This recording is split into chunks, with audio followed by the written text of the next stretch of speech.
Wow! মিষ্টিগুলো দেখে মনে হচ্ছে না খুব বড় দোকানের খুবই দামি মিষ্টি এগুলো। কিন্তু আসলে তা নয়। খুবই কম খরচে বাড়িতেই আমি এটা বানিয়েছি। খুব অল্প উপকরণ ২-৩ টে উপকরণে আমি এটা তৈরি করে নিয়েছি। কি করে করলাম? আসুন দেখে নেওয়া যাক। রেসিপিটা যদি একটুও ভালো লাগে লাইক, শেয়ার, সাবস্ক্রাইব করবেন প্লিজ। যদি ভালো না লাগে ডিসলাইকও করতে পারেন, কোনো অসুবিধা নেই। তবে হ্যাঁ, ডিসলাইক করার কারণটা অবশ্যই জানাবেন। এখানে আমার মেয়ে নিয়ে আসলো কিছুটা কাজু আমার কাছে আর বলল, এই কাজু দিয়ে কিছু মিষ্টি বানিয়ে দাও না। তো ১ম এ তো আমার দেখে মনে হলো এইটুকু কাজু মাত্র ১ কাপের মতন, তার থেকেও একটু কমই মনে হচ্ছে। তো দেখুন এইটুকু কাজু আছে আমার কাছে। এবার আমি কি করি? তো আমি কি করলাম, এই কাজুটাকে জলে ভালো করে ধুয়ে নিলাম। পরিষ্কার করে ধুয়ে নিচ্ছি। ধুয়ে নেওয়ার পর এগুলোকে একটু কচলে, কচলে ধোবেন। কারণ এগুলোর মধ্যে না অনেক নোংরা লেগে থাকে।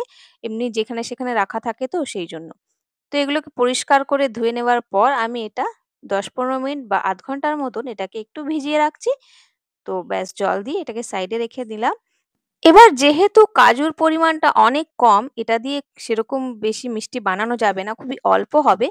এটাকে আমি ব্যালেন্স করছি আমাদের এই বাদাম দিয়ে। এই বাদামগুলো, চিনে বাদামগুলো কাঁচাই অবস্থাতে আমি নিয়েছি। হালকা আঁচে এটাকে আমি একটা প্যানের মধ্যে দিয়ে দিলাম। এটাকে এইভাবে নাড়িয়ে চাড়িয়ে আমরা এটাকে একটু ভেজে নেব। তবে খুব বেশি ভাজা যাবে না, এটাকে কালো, কালো করা যাবে না, এটাকে পোড়ানো যাবে না। ব্যাস হালকা আঁচে খোসাটা যাতে ভালো করে রিমুভ হয়, বের করে নেওয়া যায়, ততটাই আমরা এটাকে ভাজবো। তবে কাঁচাও রাখা যাবে না, নাইলে এটা পরে আমরা এটাকে গ্রাইন্ড করতে পারবো না। এটাকে ব্যাস দেখবেন একটু গন্ধ আসতে শুরু করছে, ততক্ষণ অবধি ভেজে নেবেন। জলটা ঝরিয়ে আমি কাজুটা রেখে দিয়েছিলাম একটা ছাঁকুনির মধ্যে ০.৫ ঘন্টা পর। আর যাতে এটা একটু ড্রাই হয়ে যায়। ড্রাই হয়ে গেলে আমাদের এটা বাটতে সুবিধা হবে। তো একটা মিক্সি জারে আমি নিয়ে নিচ্ছি ১ কাপ চিনি। ২ কাপ যেহেতু আমরা বাদাম আর কাজু নিয়েছি, সেইজন্য আমি ১ কাপ চিনি ইউজ করছি। মিষ্টি যদি বেশি বা কম করতে চান আপনারা করে নিতে পারেন। এটাকে একটু বেটে নিলাম, স্মুথ করে পাউডার করে নিলাম। এবার ১ম এ দিয়ে দিচ্ছি সেই বাদামটা, চিনেবাদামটা। কারণ এটা একটু ঠান্ডা করে নিয়েছিলাম এটা। গরম, গরম দেবেন না প্লিজ। আর এটা কোর্সলি এটাকে গ্রাইন্ড করে নেব। তো এটাকে একবারে চালানো যাবে না। একটু, একটু করে চালাবেন, বন্ধ করবেন, এরকম করে চালিয়ে নেবেন। এরপর আমি এটার মধ্যে এড করে দিলাম কাজু। কাজুটাকে ঠিক একইভাবে আমাদের বাটতে হবে। এক নাগাড়ে বাটলে কি হবে? তেল অনেকটাই রিলিজ হয়ে যাবে। আর এটা না একদম চিপচিপে হয়ে যাবে, আর বাটা যাবে না। স্মুথ করে আমাদের এটাকে বাটতে হবে। এরপর এটাকে আমি বেশ একটু নাড়িয়ে চাড়িয়ে দিচ্ছি। দেখুন একদম ঝরঝরে আছে না? এরকম আমাদের দরকার। বেশ মসৃণ হয়ে গেছে। এবার এটার মধ্যেই আমি দিয়ে দিচ্ছি সেই বাটা পাউডার চিনিটা। তো অল্প, অল্প করে দেবো, একবারে পুরোটা দিচ্ছি না। আর এখানে আমি খুব বেশি জল কিন্তু এড করা যাবে না। চিনি যেহেতু অনেকটা জল ছেড়ে দেয়, সেজন্য ৩ থেকে ৪ টেবিল স্পুনই জল যথেষ্ট। খুব বেশি জল দিয়ে দিলে কিন্তু আমাদের যে মিক্সচারটা তৈরি হবে আঠালো হয়ে যাবে, আর এটা বাটতেও অসুবিধা হবে। পরক্ষণে আমাদের অনেকক্ষণ এটাকে আবার শুকিয়ে নিতে হবে। সেইজন্যে অল্প একটু জল দিয়ে আমি এটাকে বেটে নিচ্ছি। তো এই জিনিসটা আপনারা খেয়াল রাখবেন, খুব বেশি জল দিয়ে এটাকে পাতলা করা যাবে না কিন্তু। অল্প ব্যাস ২-৪ চামচ জল দিয়ে বাদবাকি চিনিটাও আমি এড করে দিলাম। ১ম এ আমি সব চিনিটা দিইনি। অল্প দিয়েছিলাম, তারপরে বাদবাকি চিনিটা দিয়ে আবারও আমি ২ চামচ জল দিয়ে বেটে নিলাম।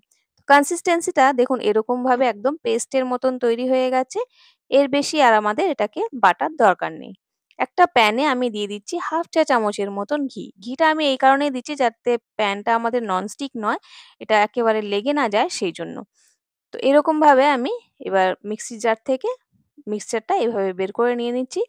এটাকে ধুয়ে নেওয়া যাবে না কিন্তু, যতটা দরকার আপনারা ভালো করে চামচ দিয়ে বের করে নেবেন। দরকার হলে হাত দিয়ে বের করে নেবেন। তবে ধুয়ে বের করে জলটা দেওয়া এক্কেবারে প্রয়োজন নেই। এতে আমাদের মিক্সচারটা কিন্তু খারাপ হয়ে যাবে। এবার নাড়িয়ে চাড়িয়ে এটাকে রান্না করতে হবে। যেহেতু কাজু আছে এটা নিচে লেগে, লেগে যাবে। আপনাকে অনবরত এটাকে চালিয়ে যেতে হবে। আর এইভাবে নিচটা ছাড়িয়ে, ছাড়িয়ে চালাবেন। আর এক্কেবারে কিন্তু লো ফ্লেমে করতে হবে। ফ্লেমটা যাতে একটুও বাড়িয়ে না রাখেন। খেয়াল রাখবেন, অবশ্যই খেয়াল রাখবেন। আর এইভাবে নাড়াতে চাড়াতে দেখবেন একটা সময় এটা অনেকটা পাতলা হয়ে যাবে। তারপর আবার রান্না করতে, করতে একটু গাঢ় হয়ে যাবে। চিনিটা যখন জল ছাড়বে একটু পাতলা হবে, আবার শুকিয়ে যাবে যখন, তখন একটু গাঢ় হয়ে গেছে দেখতে পাচ্ছেন। এখানে আমি ৪ চামচের মতন, ৪ বড় চামচের মতন গুঁড়ো দুধ দিয়ে দিলাম। এতে করে টেস্টটা দারুণ আসবে। এটা আমাদের এক্কেবারে বাজেট ফ্রেন্ডলি একটা মিষ্টি তৈরি হবে। না এটা কাজু বরফি, না এটা পিনাট বরফি। এটা কিন্তু একটা ডাবল টেস্টের একটা মিষ্টি তৈরি হবে। আমাদের যখন মিক্সচারটা গাঢ় হয়ে গেছে তখন দেখুন আমি একটু প্লেটে নিয়ে নিলাম আর এইভাবে হাতে ঘুরিয়ে দেখবেন। যদি হাতে না লাগে তাহলে ভাববেন আমাদের মিক্সচারটা একদম রেডি আছে। ব্যাস আমাদের আর কুক করার দরকার নেই। আর রান্না করব না। হয়ে গেছে এটা। ব্যাস আমি এটাকে এবার একটু যখন ঠান্ডা হবে তখন হাতে আর লাগবে না। গরম, গরম অবশ্যই লেগে যাবে। যখন একটু ঠান্ডা হয়ে যাবে তখন দেখবেন আর হাতে লাগছে না। মিক্সচারটা একেবারে রেডি আছে। আমি আবারও বের করার জন্য বাদবাকি হাফ চা চামচ ঘি এখানে আবার দিয়ে দিলাম। এটা করে কি হবে? ভালো করে রিমুভ হয়ে যাবে আর লেগে থাকবে না এটার গায়ে আর। এক জায়গা হয়ে যাবে ডো এর ফর্মে। দেখুন এক জায়গা হতে শুরু করেছে। ব্যাস এবার আমরা এটাকে একটা পেপারে বের করে নেব, বাটার পেপারে। বাটার পেপারে অবশ্যই ঘি একটু লাগিয়ে নেবেন। এতে করে নাহলে বাটার পেপারে এটা লেগে যাবে। এভাবে আমি এটাকে বের করে নিলাম। একটু ঠান্ডা করে নেবেন অবশ্যই। যাতে গরম না থাকে একটু খেয়াল রাখবেন। আর আমি এইভাবে এটাকে একটু ছড়িয়ে দিলাম। ১ম এ আমি স্প্যাচুলা দিয়েই এটাকে একটু শেপ দিয়ে নিয়েছি। তারপরে ওপরে আরেকটা বাটার পেপার রেখে একটা বেলনের সাহায্যে এটাকে এইভাবে সমান করে নিলাম। থিকনেসটা খুব বেশি রাখিনি, হালকা একটুই রেখেছি। মানে যতটা বরফির থিকনেস থাকে ততটাই রেখেছি। দেখুন দেখিয়ে দিচ্ছি।